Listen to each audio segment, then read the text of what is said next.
Producer's Room, a streaming web series featuring the creators behind the hit songs of today's music industry. Songwriters, music producers, and artists discuss their creative process as well as examining current issues and technologies in today's rapidly changing music business. Your host is producer, songwriter, and educator Dave Tuff. Welcome to the Producer's Room.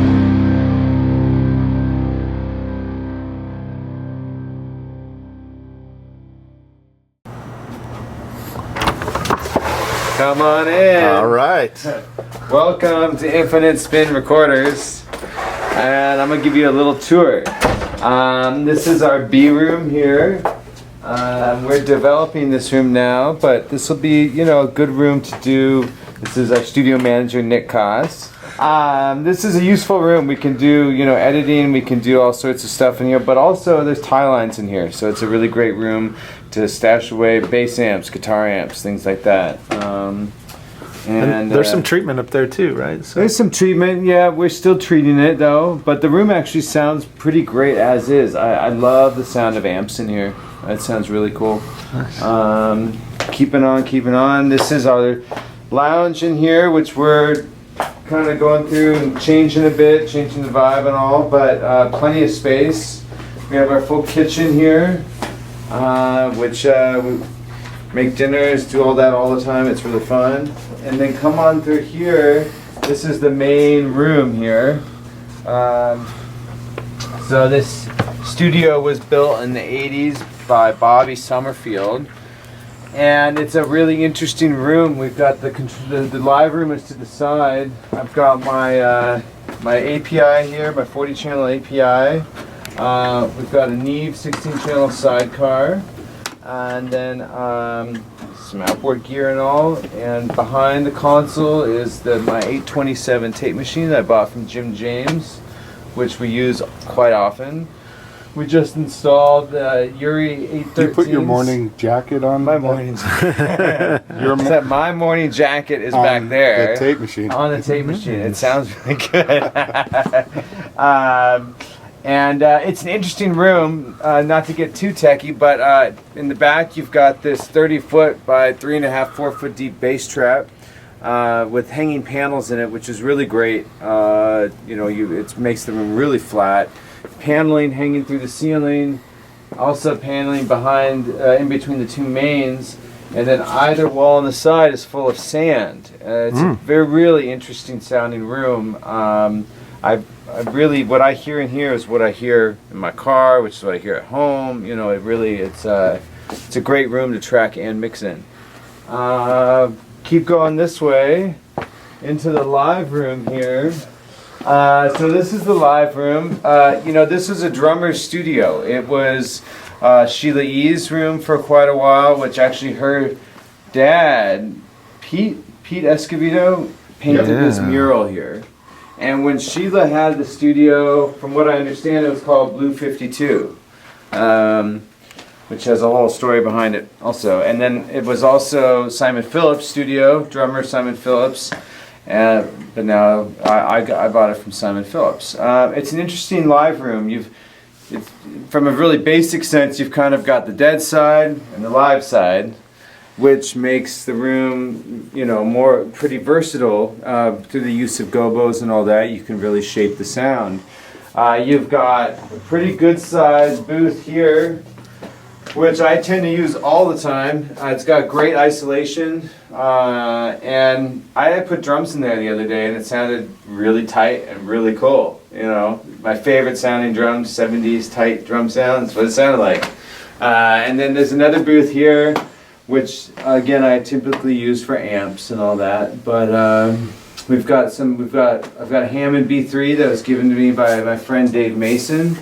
We've got some pianos. We've got all kinds of amps and all here, and it's really a great place to be. Is that a dulcimer there, or what is it? Oh, nice, hammer dulcimer. Yeah, there's all sorts of instruments. Yeah, and then is that a phone? What is that? A phonograph or gramophone or that horn back? Oh yeah, that's I don't know what this is. This is something that I've been asked to use. It says Western Electric loudspeaker telephone outfit. Ah. We'll have to use it. Yeah, man. We've got Ross's 57 Tweed down here. Should I get out and show it off? You want to show it off? Looks like new, but it's actually not. Looks like new, but it's, you know, Ooh. probably one of the pretty. best sounding amps I think I've Yeah, ever low heard. power, low Yeah. power, 57. Yeah. Yeah, the Hoax Productions. Yeah. And then this ukulele, had Tiny Tim been here, he would have played on this Yes. ukulele. What is that? Because that's not even a soprano. That's like a mini It's soprano. Not a tune. Yeah. Oh, my dog has fleas. Yeah. But had he been here, Maddie, what's your instrument?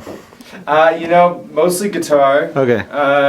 But nowadays it's that. Yeah, you the know? console. I wanna ask you about some of your gear. Yeah, too. let's do it. Some pretty cool stuff here. A lot of tube. A lot of tubes. So Yeah, a lot we of like tube. harmonic distortion. That's Love good. it. Yeah. And I don't know. Maybe just tell us Yeah. what absolutely. are some of your go-tos for For what? tracking Sure. or Well, Mixing. tracking's interesting because I feel like I only use compression tracking on vocals, bass, and electric guitars. Yeah.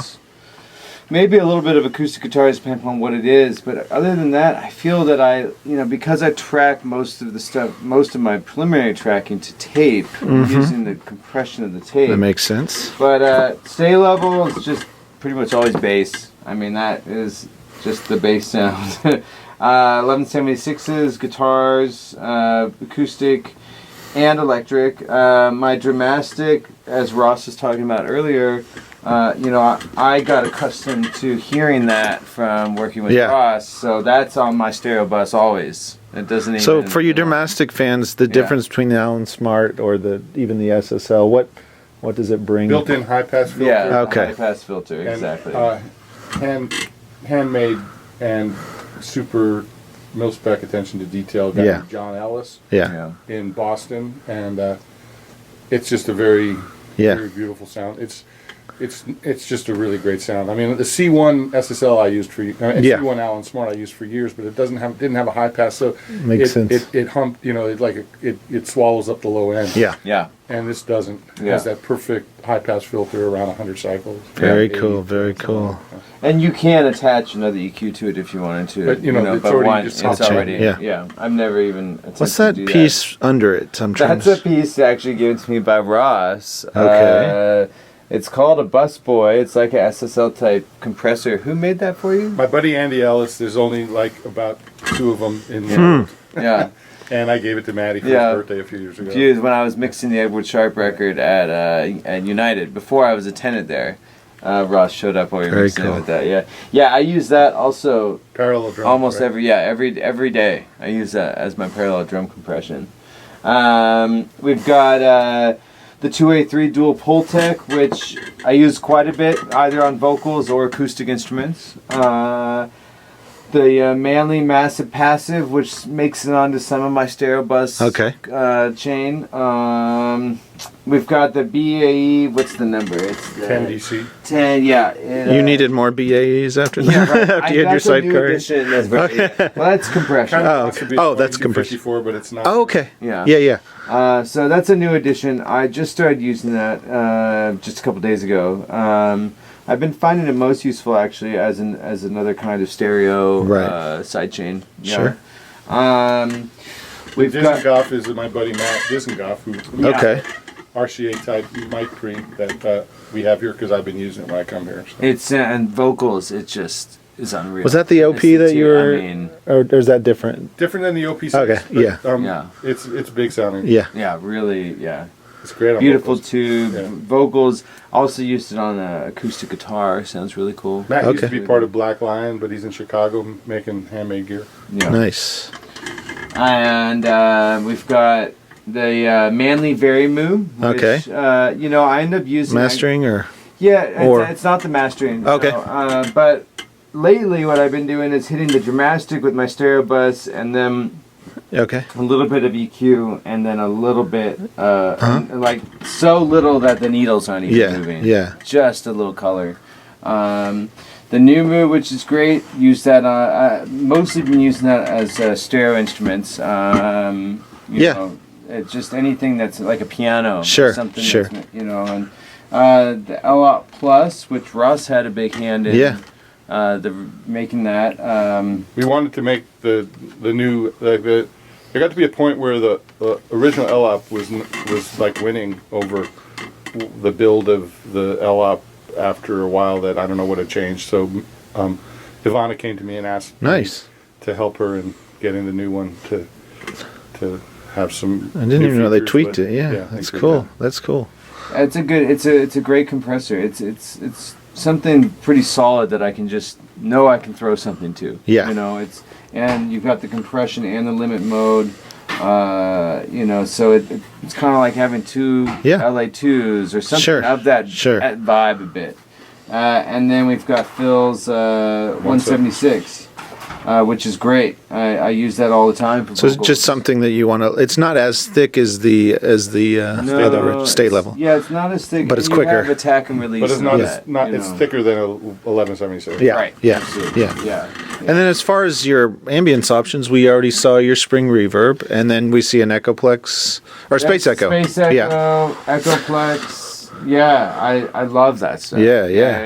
It's I don't know. Maybe it's just like watching the tape go is exciting to me, or just being able to turn it and record into the system. But it's a huge part of my process. Marciel is amazing, actually, at like repeat echoes. Like repeat echoes. Really? Yeah. Repeat echoes. Repeat echoes. Filter that. As far as in the box, are you a proponent of UAD or waves? Totally UAD. Yeah, Okay, that's awesome. The only plugins that I really use are UAD and Soundtoys. Nice. And then Very cool. there's a few others that I will, every once in a while use, but I find that most of the time that's up between all the Outboard gear and then those, that's, I'm not really looking for other stuff usually. Yeah. So, As far as I see your monitoring system here, as far as you guys work in LA, I don't know if it's a blessing or a curse, but it seems like the more me is kind of the standard, at least in Nashville nowadays. Do you guys have the same thing where the musicians control their mixes, or? It depends. Yeah. Something that I learned from Ross, and so early on, was that it was like, it's really important to make sure that the artist is hearing something musical. Right. And so it depends on the artist. If it's someone, if it's, and what stage of the process. If I'm in the middle of a big mix, because I stem all out the console, then they're just going to hear my mix. Yeah. But if it's a tracking session, we'll give it to them. Maybe if I feel that they are capable of actually. Because if it's a new beginning band, and I go and listen, and it's like, they're listening to something that's, there's no wonder I've been struggling all day for the vibe. Sure. And Nashville has it together when it comes to the talkbacks, the little foot switches. Yeah. I mean, all those. They have it so together over Yeah. I mean, that's the one thing I got to say, that Nashville has got it dialed in as far as the headphone communication and all that. Yeah. But honestly, when you get down to doing vocals and overdubs, I think Matt's now learned from me, and I think you want to give them your mix. Sure. Because I want to know what they're hearing. Exactly. When they're tracking, you can't be connected to, it's a drag in some respects that you be able to give them. They can just totally screw up their mix and they have way too much bass. Right. Hearing no and groove or whatever. But I think, musicians have gotten used to that. But man, when you get into overdubs, it's got to be, and you really want them to fit themselves in the track, it's I want to know what they're hearing. So we tend to give them what we're hearing. Stereo output. And then if they want more of themselves, I turn it up. Typically, just have them hear what I'm hearing. Well, cool, man. Well, congratulations on the new space. This is awesome. And so, it's a pretty nice location. If someone wanted to fly in, you're not that far from. Sherman Oaks is pretty central. It's pretty easy to get. I live down by LAX. I drive every day. It's really best location. It's you're not going to get too stuck in traffic. Things like that. There's food everywhere. It's a safe area. Literally next door is a Japanese restaurant on one side, and the other side is a guitar shop. When I was making Rita's record, my guy Joey flew in. His guitar was screwed up. We literally walked next door, and Seth had to set up. Literally fixed the guitar because we walk next door. That's pretty So nice. incredible. Pretty Yeah. nice. Pretty nice. Yeah, it's really great. Yeah. Well, cool, man. And you have flies here too. I do, yeah. It's kind of interesting. My grandfather was a world famous landscape architect. In fact, the UC programs, University of California, their whole architect department is built off his work. Oh. And so this fly was my grandfather's that he had in his workshop, his shop. And so when I got this console, I had that sitting there. And then our tech, Charlie Bolus, who's techs for everyone under the sun over the years, showed up one day with this. So Okay. he's like, I have Little one twin. too. All right, So all right. now, and Very then now cool. they're not, there's a pair of them. Oh, you didn't go into the whole Kafka conversation, huh? Metamorphosis. Yeah. All right. I thought you were going to go, well, my father was, What's that? it was a fly. Jeff Goldblum. My father was a fly. And now... yeah, you should walk around and let... I don't know if you took a shot at No, I don't know if I got the tape machine. Yeah, Let's talk come back about and tape. the tape room, or the the air conditioning. ISO room at least. Talk about the air conditioning? So on either side, under the mains here, we've got 2 isolated air-conditioned machine rooms, which is great. Yeah. We can, we can keep it not as cold in here. And so we've got the power supplies for the console, power supplies for the Neve. The mains are running off the Macintosh right now. Yeah. We've got a VX20 spring here, which I actually have it so you can look inside, which is kind of fun if you want to take a peek inside. So you're telling me the plug-in isn't? Yeah, right. Yeah, I use the plug-in, but there's something special. Yeah, there is. There is. And then my 827, which I don't think I've ever seen the actual cover. That's weird. no, this is not. This is a cover that was made. Really? I bought this from Jim James. Okay. And so somebody made him. That's this cover, beautiful, But yeah. it's really great because it really cool. helps. Keeps with it clean and dust and all that. Yeah. So we have it set up so that I can track to tape and simultaneously be dumping at high resolution digital. No, it's totally seamless. What ends up happening is I just use it as a creative tool, get to the end of the reel, everyone waits a minute, rewind it, and it allows me to still get to use some of the attributes. I mean, of course, if we want to stay on tape, we can. Most people don't have those budgets these days. So, right. The one thing I learned, and I don't know if you agree, but when tracking with tape, because I'm probably a little older than you, but our generation grew up mainly with digital, is that the workflow is completely different. Like, you can't screw up as much if you're working on tape. Yeah, workflow's different. It's slower. Yeah. But the interesting thing is the way that I've set up this studio and the workflow with that is it's something a lot of people comment on, is that my workflow is just as fast as you can work because it's just a creative tool. Right. We're just going. It's in the background, but it's still capturing. And we're not having to listen and then everyone sit around and wait while I dump it. Yeah. I'm doing it all at the same time, so you don't even realize that it's happening. And then in this closet here, I've got the computer and my converters. So I run everything off the Antelope OS X clock. Beautiful. And then I've got my 2-track output of the console goes through the Benchmark ADC1.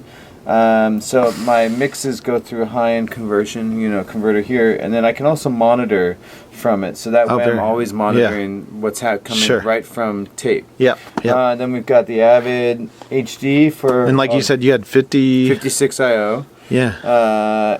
16, 16, 16, 8. Yeah. Running the Mac Pro through the Sonic expansion chassis. And then I've got the Avocet 2 system in case everything blew up. Right. That's cool. That's good. I could still work. Smart. That's smart. We could still work. That's smart. Very cool. Yeah. Very cool. And are you using a sub with, is this a this is a sub here with my, my mom made this for me when I was like 8, so this sub is actually connected to the Tannoy or to the Manleys. Okay. I only use it with certain genres, but as I branch out, I've been starting to produce some hip hop, producing some, listen to hear that low end. But I noticed your Uris. I mean, they sound pretty darn good with nothing. It's this design Uri, the 813. Well, most Uris, I guess.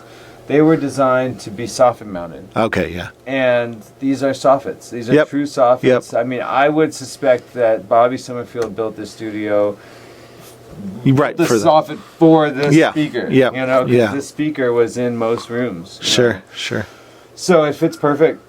We will eventually, you know, I just got them installed, so we will eventually finish it and do everything, you know. But for right now, I'm just kind of getting used to it. No, it's beautiful. Messing with the angles a it's little so bit. Great. You know, yeah. So one more time, if people are just tuning in right now, your website.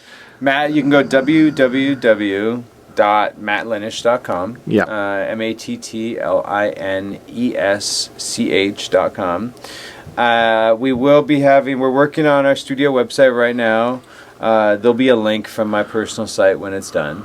And, but yeah, there'll be some more information going up on there. You know, I just moved into this spot, so we're kind of getting it going. Yeah. My credits are on there. Contact information's on there. Yeah. Beautiful, man. Yeah. Well, thanks so much for having us. We appreciate it. Thanks for coming. All right. Well, we'll see you soon. Great. Bye-bye, Matt. Bye.